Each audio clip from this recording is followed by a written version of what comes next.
Subtle skills, big results. Welcome to the Ninja Selling Podcast. Welcome back to the Ninja Selling Podcast. Matt and Garrett are back. Hi, everyone. It's going to be fun to play around today and share some time with you. Welcome to our playground. If you haven't gone and checked us out on Facebook, I'll make a quick announcement about that. Amazing group of people. As Matt said last time, we're approaching 9,000 people in there. Lots of interaction, lots of great ideas. I saw somebody post in there the other day that they're thinking about going to their first installation and is it worth it and what should I expect? And I was amazed at the amount of people. I shouldn't be amazed, but the amount of people that actively got on there right away going like, brace yourself, you're in for a ride. And we should probably share too, Garrett, that I don't think she was attending the one that we're going to be at, but she had mentioned South Carolina and a few people had chimed in. The November 7th installation in South Carolina, we're going to be there. Yeah, you should jump in and talk about it now that you brought it up. Okay. So November 7th in Charleston, you go to ninjaselling.com to find this stuff. Ninjaselling.com, go to the calendar, look for installations. November 7th, there's going to be a public install here in Charleston. I'm going to be there all 4 days. Garrett's going to be there all 4 days. Several of our other coaches are going to be there all 4 days. Bob Sutton's going to be the instructor. We're going to have a blast. We have a lot of coaching clients going. You know, the expectation of an installation is it's going to be an amazing 4-day event. It's not like because we're there, it's going to be any different. You're still going to get the best ninja selling content. What is going to be different is that we get to hang out. And we're throwing around doing a live audience podcast one of the evenings, which I think would be a ton of fun to kind of do a Q&A type podcast deal. Maybe record a couple episodes with everybody kind of hanging out. And Charleston's a great place. So great time to visit Charleston too, early November. So that enough plug? You did great. You did great, man. I appreciate you jumping into that arena. We will set that aside, all the announcements and everything. We're going to jump into our podcast today. But Matt, thanks for bringing that up because that is something that I've been wanting to talk about. And it's funny, we don't pre-record that far ahead, but it's funny how fast we can get to certain dates and be like, I wish I would have talked about something. So thank you for saying something about that. Yeah. And, you know, for those of you who are like, well, how come you don't mention every single installation that's out there? Well, there's a lot. And so that's why you should just keep tuned into the website. If you're wondering if there's going to be a public install available, go there. They put them on there. The team that works behind the scenes is incredible at getting those things posted up in plenty of time. They're usually posted before registration opens as well, so that you know when registration is coming. So watch the website. But now you know, November 7th, Charleston, South Carolina.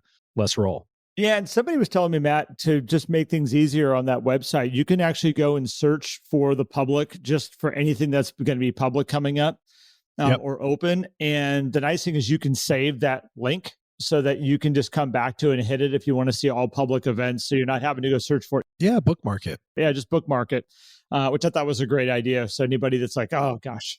I think on the bulletin board of our Facebook group, so at the top of the group, there's a pinned post called the bulletin board. I used to update it with all the new ones, but that just honestly, it was too much work.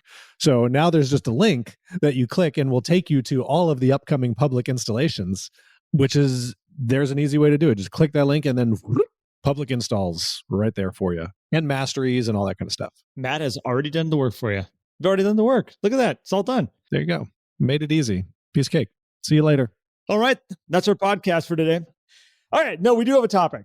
And this topic came up for me for two reasons. I was having a conversation with a lady that I coach in the Colorado market. And I then started thinking about, okay, what does it mean to have a shared vision? And that's what we want to talk to you today is when you're working with people, when you have multiple people in your world, and which most of us do, by the way. We have family members, loved ones that we have shared visions with, that we should have shared visions with. We have team members or we have partners in our business that we need to have a shared vision with. And we have clients that we should have shared vision with too. Plans. Yep. And I was listening to a great book here over a drive that I just recently did that a lot of you followed me on. And they talked in there about having a shared vision and communication and where it's a major breakdown. And we've talked about communication on podcasts in the back, that it's a major breakdown for a lot of great relationships and a lot of, working relationships. Where this all started, Matt, again, I was talking to this agent that I work with in she's not in Fork, she's in the Colorado market. And she was at a place of saying, okay, I'm working with my daughter.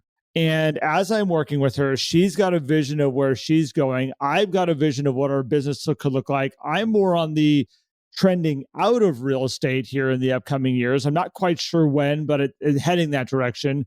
And my daughter's on this upward trajectory of grow, grow, grow, bigger, bigger, bigger. We're going down this path, which is very normal, by the way. The lack of a shared vision in between them is causing major stress. And this got me thinking then about this trip that I just recently did with my daughter.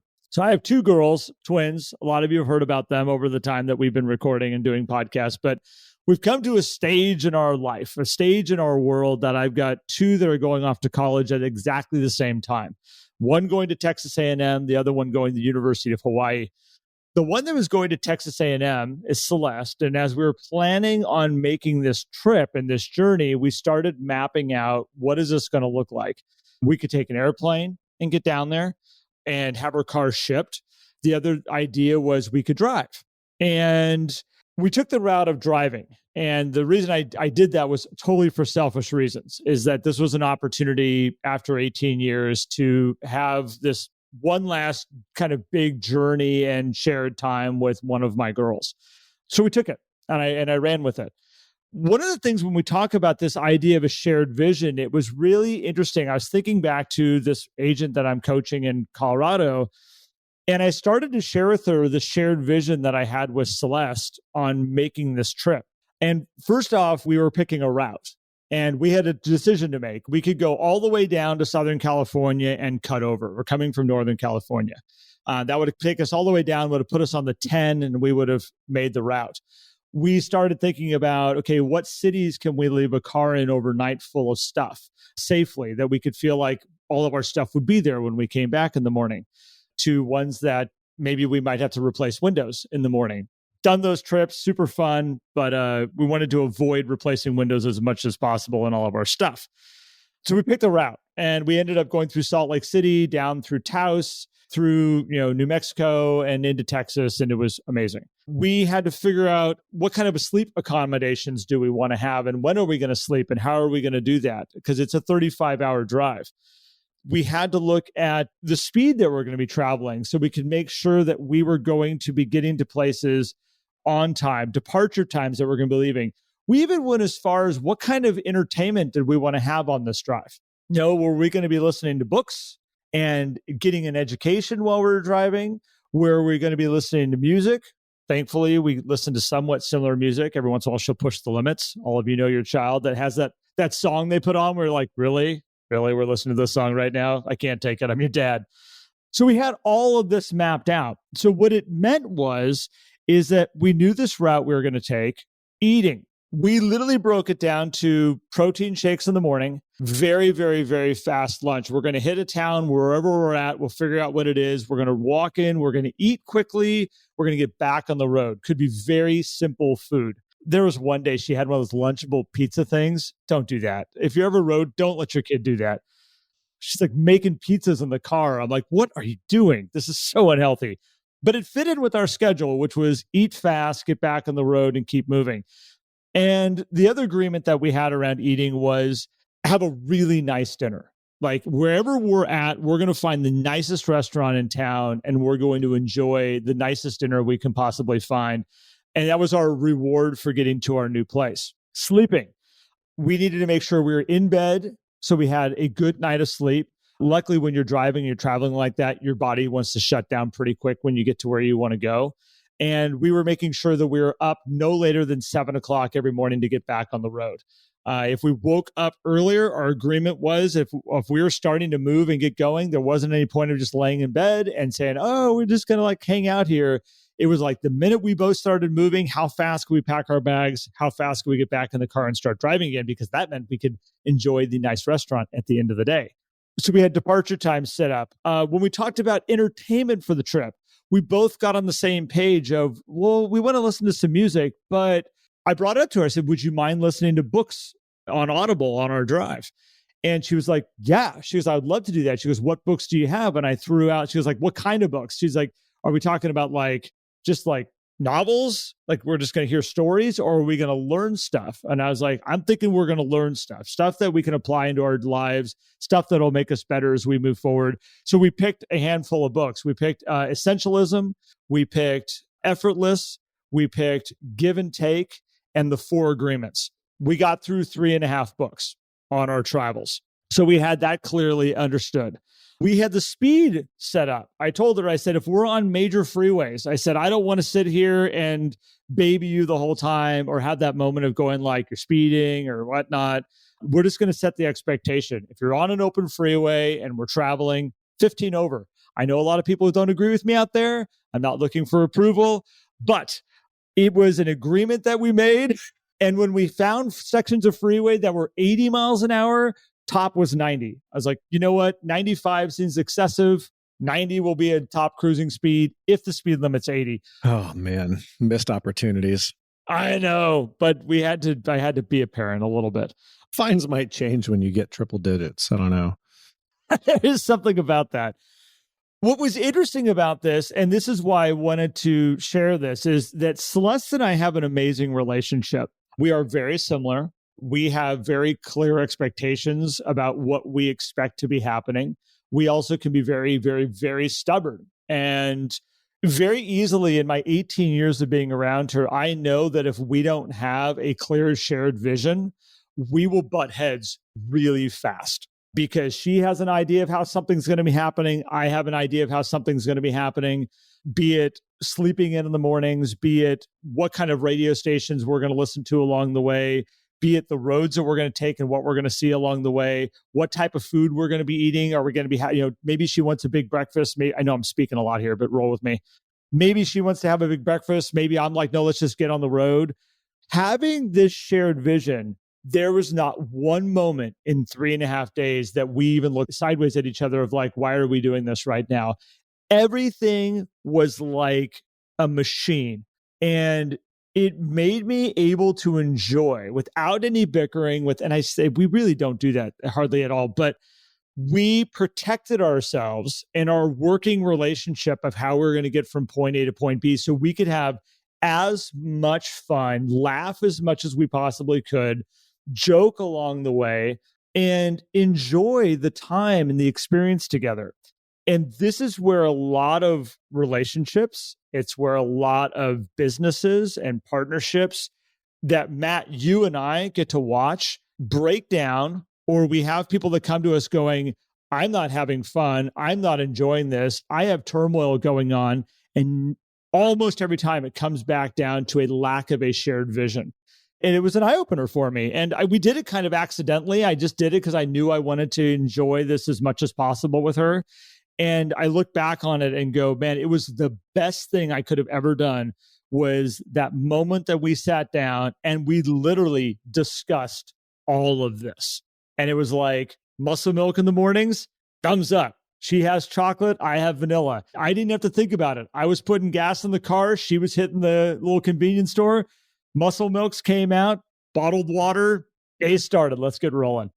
It was brilliant. So Matt, I started to share this with you and we decided we were going to talk about this today because this lack of a planned vision for a lot of people is where a lot of breakdown happens. And I'm going to breathe for a second and I'm going to let you talk.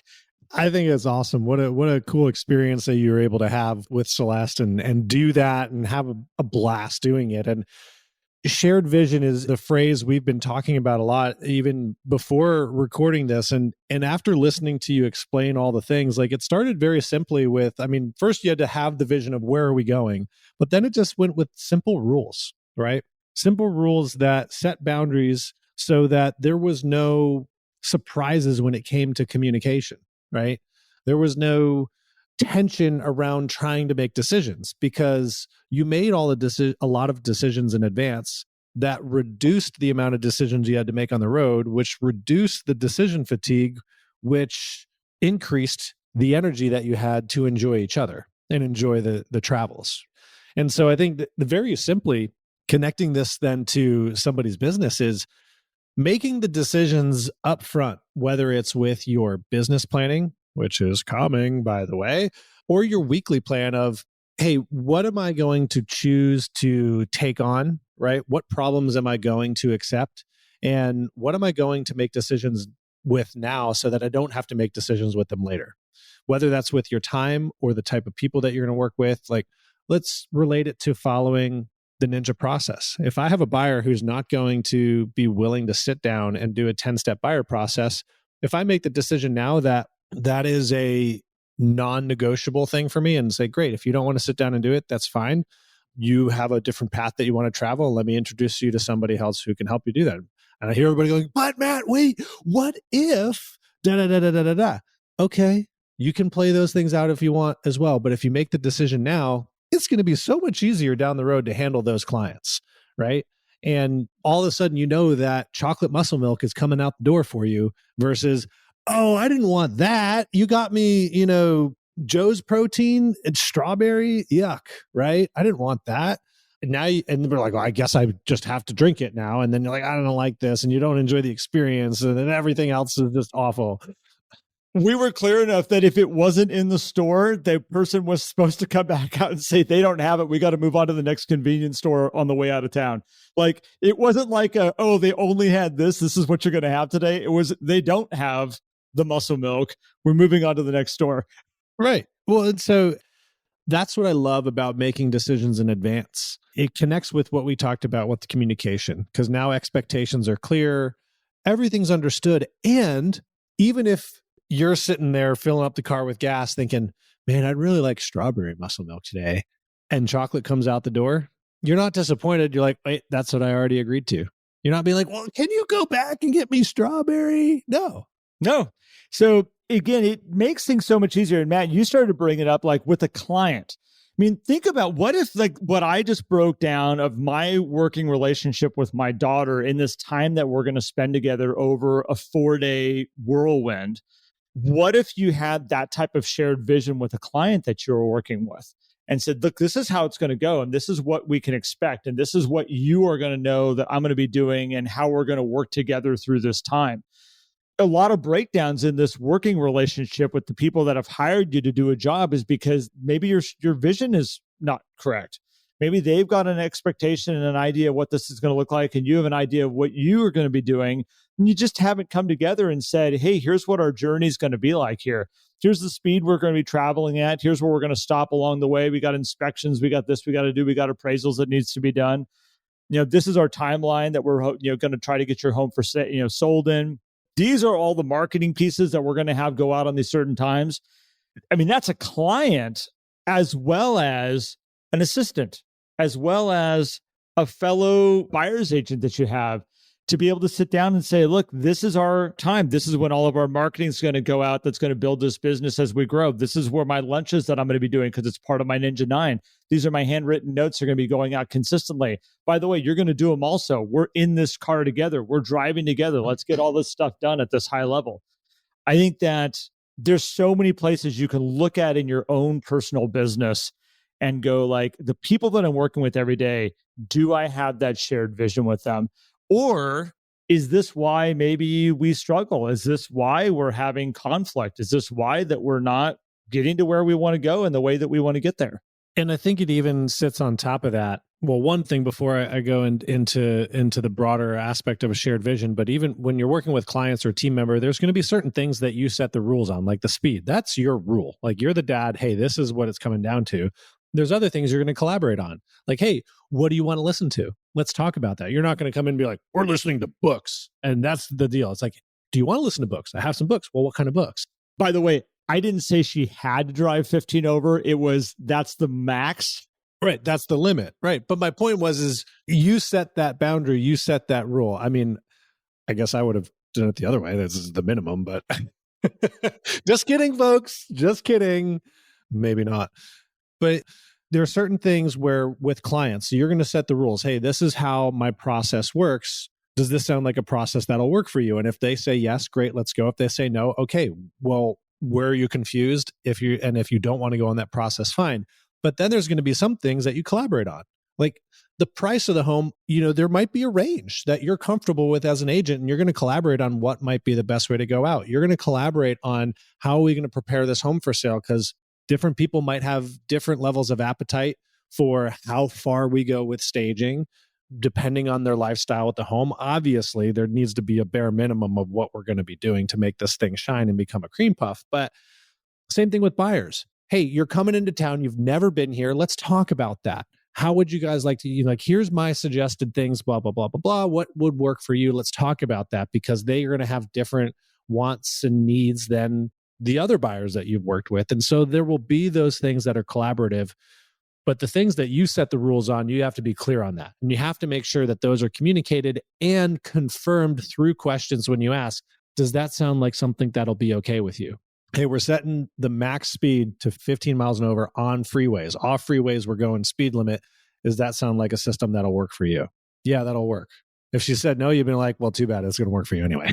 Well, it's interesting, like with the books, and we had a choice of the music or books or whatnot, and by having the conversation up front, she very easily could have been, I don't want to listen to self-help books on my trip. I'm 18. I'm going off to college. Like, I want to listen to music, Dad. Like, she very easily could have said that, at which we would have said, sweet. Like, let's get an idea of what kind of music do we want to listen to then, because I go punk rock and she goes country.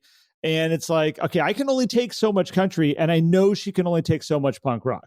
I knew I liked Celeste. We do find a happy medium. For some reason, ska like fits kind of happily in the middle there, that we can both kind of like. Everybody loves brass. That's why. Like, who doesn't like brass? Come on. Now, if I was traveling with my son and I said, hey, are books even an option for this travel that we're going to be doing? He would say, absolutely not. Like, I'm not listening to books for this time that we're going to be traveling together. At which point we would have a conversation, because he was like, well, if we want to listen to something audio that's going to tell a story, I have an anime series that I would love to like share with you. And I would say, I can do it for an hour a day. Like, I'll give you an hour a day. We'll listen to anime, and then we got to switch over to something else, and we'll go down a different route. And again, it's collaborating, it's working together, it's creating this shared vision. It doesn't have to be everything you want, but when you're working with somebody and you could have that, like, at least we have an understanding, so that when anime turns on, my brain doesn't go, oh my gosh, how long are we going to be listening to this? What is this going to be? I'm getting stressed out. I'm frustrated now on the drive. I can only hear about this so many times. And why are we listening to it in Japanese? Well, and that's what you want to eliminate, is the stress of, I don't like this. So, piling on the decision fatigue. It's like, now we're not facing a decision. We're facing like, oh, I don't like this, which is creating a new decision of like, how do I want to handle this, versus I've already accepted this into my world. Now, Garrett, when this elevates to like partnerships in real estate, you might have people who want to go in two different directions. They're in two different stages of life.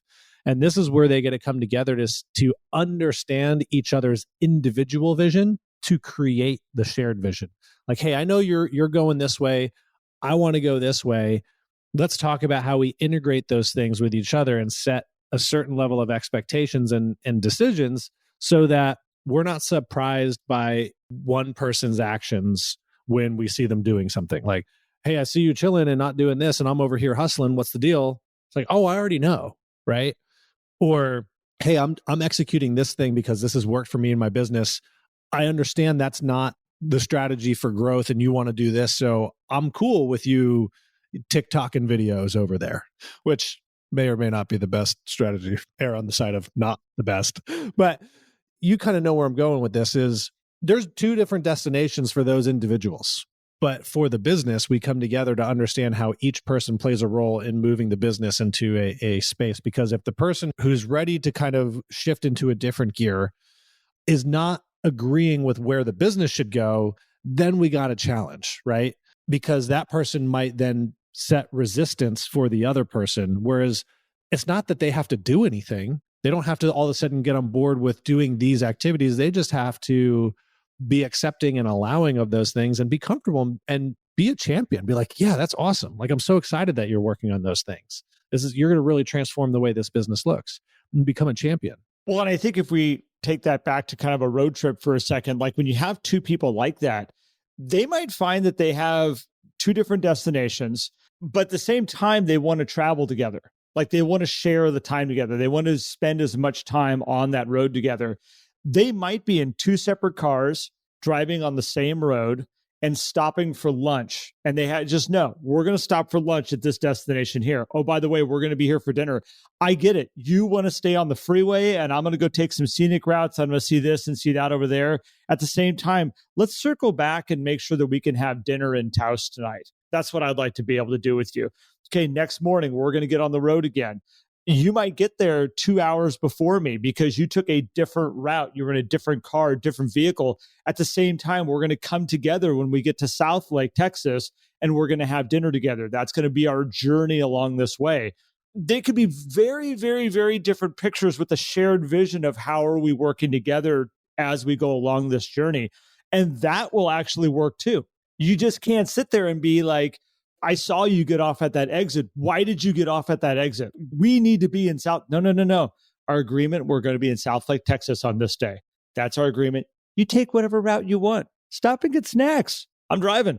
And I think that in like partnerships like that, especially when you're kind of, your destination's looking very different, your day-to-day working's looking very different, that's where that shared vision will help you still be able to maintain the healthy side of your business, where you can, at the end of the day, go, wow, what a ride. Here we are at the end of the year. Look at what we've accomplished. Look at what we've done.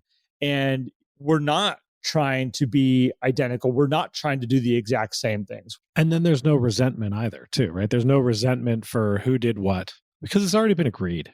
Yeah. I could have very easily, Celeste and I had enough stuff that we were like totally opposite on this trip. Well, we had some different stories that we could say. It might be getting on an airplane and shipping the car. It might be me getting a rental car because I like driving so much, being like, I want to do the drive with you and I want to have dinner with you and spend the night in all these hotels and share these things. We're just not driving together. Even driving the car, it's like, okay, who's going to do the driving? Are we splitting 50-50 or who's going to do the majority of the driving, right? Like when my wife and I travel, I pretty much drive the whole time. She doesn't really like it. She doesn't really like traveling by car in the first place. And so, cool. I love driving. I'll handle that, right? You agree on those things so that, it doesn't have to be, I did all of the driving. It's like, if you agree on it ahead of time, you can't be upset about that. So it's funny you said that. So our agreement with driving like that is that open roads, that was something that she was going to take for the most part. I did a lot of open road driving, but open road driving, that's a lot she was going to take. So like through New Mexico, the winding roads, all that kind of stuff. When we got into major cities, she hasn't done a whole lot of driving in major cities. She hasn't done a whole lot of driving with a lot of traffic and a lot of moving parts. But it was really interesting. The agreement was when we got to Texas, she wanted to do the majority of the driving. So when you had 75% of the journey left. No kidding. So we got to South Lake. That was where she was really like, I want to take it as much as I can from here. And that put her right through the middle of Houston, which if anybody's driven around Houston, you can be going 15 miles an hour over the speed limit and you will get past like you're standing still. This is the most amazing thing I've ever seen. Celeste is like, I'm speeding. And that person just went ripping past me. I was like, yeah. She goes, am I missing something? I'm like, nope, you're doing fine. But it was interesting. The shared vision was, she goes, I need to learn how to drive down here. Like, I can either learn to drive with you and helping me through Houston and helping me along these roads, or I'm going to figure it out on my own. And she was very much wanting assistance in, how do you handle when somebody's passing you 20 over when you're going 15 over? What do you do when you see them coming up in your rearview mirror? Do you merge out of the fast lane into the middle lane and potentially make a weird situation when that person's blasting up 15 over in the middle lane? Like, there's great conversations and learning opportunities. But with that shared vision, I knew when we got to South Lake and we were heading down south and going through Houston and all that, I wasn't going to be driving through the cities. That was a learning opportunity. We both agreed to it. And again, just continuing that shared vision so that there's just no hiccups. And I would do it again in a heartbeat. And I would try, and I didn't realize that I traveled that way. And I don't think I did it consciously. It's one of those things we look back on and go like, well, what made that trip work so well? Shared vision. Incredible. Well, good story. Creates a good analogy into running business, I think. Hopefully everybody else thinks that way too, because there's a lot of good takeaways there. I mean, from decision fatigue to structure to planning ahead, we're probably going to talk a lot about that over the next couple of months. So be prepared. I wish I could show people the itinerary that we had made up. Sarah prints it all down on little teeny pieces of paper. You get 4 days per sheet of paper. She slices them on one of those big school cutting machines that you have for paper. We have one of those in the house. And then she staples them all together, and they're broken down by day and all the moving parts of here's your reservation, here's all your stuff. And it's awesome. I just flip through it day by day. Okay, we're on this day. Here's our destinations. Here's our thing. Someday I should show you, Matt, what it looks like, because it's always fun. And there's always that feeling of it's the last page. And the last page is always here's where you're going to return the rental car. And it's journey's over. But there's also that throwing it away at the end of successful journey, moving along. What's the next one? So I don't know. That's a little tidbit I wanted to throw in there about. It's a nice little nod to having something tangible too, because it's just there. It's easy. You don't have, people are oh, why don't you just put it on an app or put it in your notes on your phone? And you could. Little quarter-sized piece of paper with an alligator clip at the top. Yeah, just something about that. I like it. You can rip the pages off every day, throw them out as you go through. I've done it all kinds of ways. This one, I kind of shared it because it was kind of fun to flip back at it, all the little things. You can take notes on it too. You can. Well, I appreciate you sharing that story, Garrett. Thank you for kind of telling that and for sharing that experience with Celeste. And hopefully, thank you everybody for joining us and enjoying that. Head over to our Facebook group if you want to talk more about this or any other of our podcasts, which you can also do that in there. There's a lot of questions flying around about Ninja, but if you want to just talk about a podcast or share some takeaways that you took from episodes, put it out there, because I think that's a great way to share in the learning experience of all these things, which we didn't launch this podcast necessarily to provide learning experiences, but we've heard some great stories about how people use them for office meetings and things like that. So feel free to use our community for that type of continuing education, so to speak, as well. Head over to facebook.com/group/The Ninja Selling Podcast. Answer the questions, please. If you've requested to join and you're not in, you may not have answered some of the questions, or we're just a day or two behind getting you in there. But please answer those questions so we know you do want to be in there.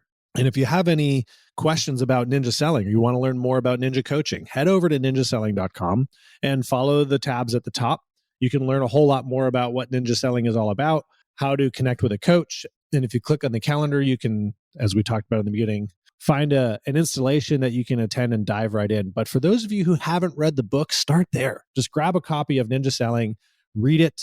You can read it in a weekend if you dedicate yourself to it, and you'll have everything you need to start living and running your business like a ninja. So, Garrett, thank you, man.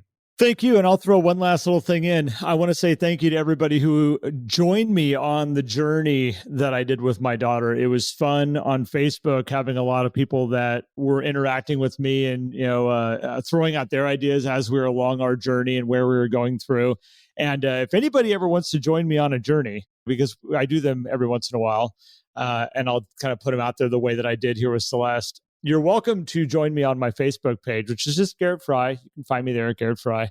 Love to have anybody want to be a part of that with me. I'm very non-discriminatory with people that want to join me as friends on Facebook. So come along, join me if you'd like, and appreciate all of you. If you're all the listeners out there, you are my friends, and thanks for sharing time with me and Matt, and appreciate you guys. Have a great day, everybody. We'll catch you on the next one.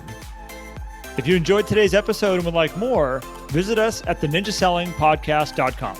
There you will also find links for more information about ninja selling and coaching. Have an incredible day.